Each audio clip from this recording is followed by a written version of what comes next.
আপনি বলেন আজকে আমাদের সন্দীপ মেডিকেল সার্ভিসের যে ভোটটা এটার মূল কাহিনীটা কি হয়েছে আসলে একটু বিস্তারিত বলুন তো। বিজন যাত্রী নিয়ে ভোটটা ছাড়ছি। তখন এখান থেকে আর কার কার আদিলের কয়টা ভোট ছাড়ছিল? আদিলের 2 থেকে 3টা ছিল। এখান থেকে ছাড়ছে সন্দীপ থেকে? সন্দীপ থেকে।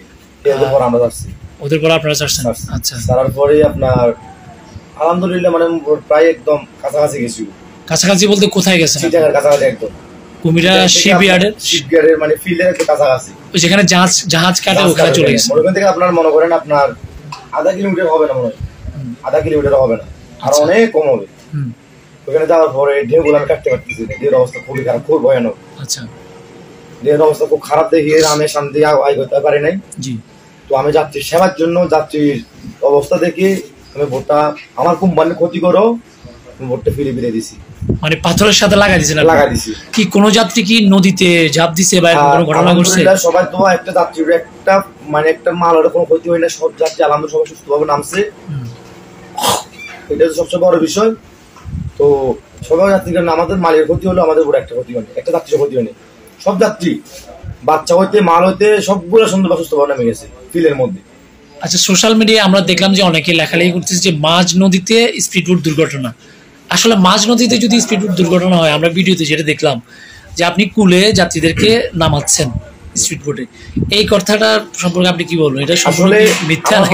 যাত্রী ছিল একটা যাত্রীও প্রকৃতি যাত্রী যারা মানে বড় বিদ্যুৎ যাত্রী যারা ছিল, একটা যাত্রী আমাদের মেল কোম্পানির নামে কেউ রিপোর্ট দিতে পারবে না, ইভেন কি ড্রাইভারের নামে রিপোর্ট দিতে পারবে না। ওরা একটা রোগী ছিল আর 2টা প্রবাসী ছিল, ওরা আমাদেরকে জোর করে ড্রাইভারটা আমার আর উপর থেকে আসছে নির্দেশ আছে রোগীর জন্য এবং আপনার প্রবাসীর জন্য কিছুটা একটা স্যাক্রিফাইস করতো ড্রাইভারের ঘাট কর্তৃপক্ষ। ওইসব করে ওরাও নিয়ে গেছে। উপর থেকে ভালো দেখছি সাগর হঠাৎ করে খারাপ হয়ে গেছি। ওই সারার পরে নদীর অবস্থা খারাপ দেখে আমি মানে বাধ্য হয়ে আমি যাত্রী তাকে আমি একটা বাচ্চা ছিল তাই জন্য আমি বোটটা কিনে ফিরে দিয়েছি। আচ্ছা, মানে ঘাটে বেরিয়ে না, তাও আমি শিপ গাড়ি ফেরি গাড়ি শিপইয়ার্ড যেখানে শিপ কাটে অর্থাৎ বড় শিপ যেগুলো কাটে।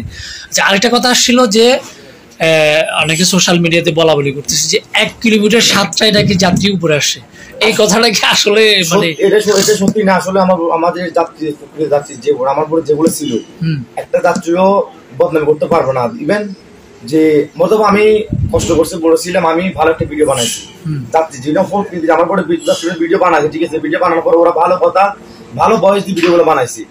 কিন্তু অনেক মানুষ দোষমন্ত মানুষ সবার আছে, অনেক মানুষ কি করতেছে এগুলোকে মানে ভুয়া নিউজ দিয়ে ভুয়া মানে লেখালেখি করে মানে দুর্নাম ছড়াচ্ছে। কিন্তু আমার বোটের মধ্যে যাচ্ছে এখন দুজন বাচ্চা, একটা যাত্রী কোনো হয়েছে একটা যাত্রী কোনো স্পট হয়নি। মানে এটা হওয়ার তো প্রশ্নই আসে না, কেন আমরা ভিডিওতে যেটা দেখলাম যে আপনি যাত্রীগুলা কি কুলেই নামাচ্ছেন। এখানে তো হওয়ার যদি কোনো দুর্ঘটনা হতো তাহলে তো স্পিড বোটটা দেখা যেত না। স্পিড বোটটা যদি কোনো দুর্ঘটনা হতো তাহলে তো স্পিড বোট আপনি কুলে দেখা যেত না ভিডিওতে।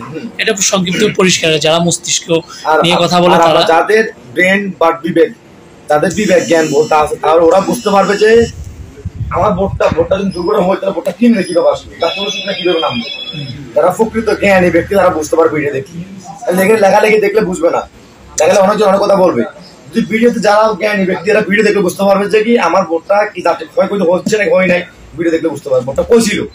আরেকটা কথা সেটা হলো ওই অনেকে বলতেছে আবার যে তেল শেষ হয়ে গেছে, এটা কি আসলে তেল শেষ হয়েছে?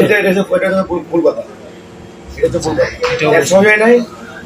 আমি আগেও বলছি এখনো বলতেছি, মানে ঢেউর অতিরিক্ত মানে অতিরিক্ত ঢেউর কারণে আমি বাজার বোটটা কিনে ফিরে দিচ্ছি। ঠিক আছে, থ্যাংক ইউ।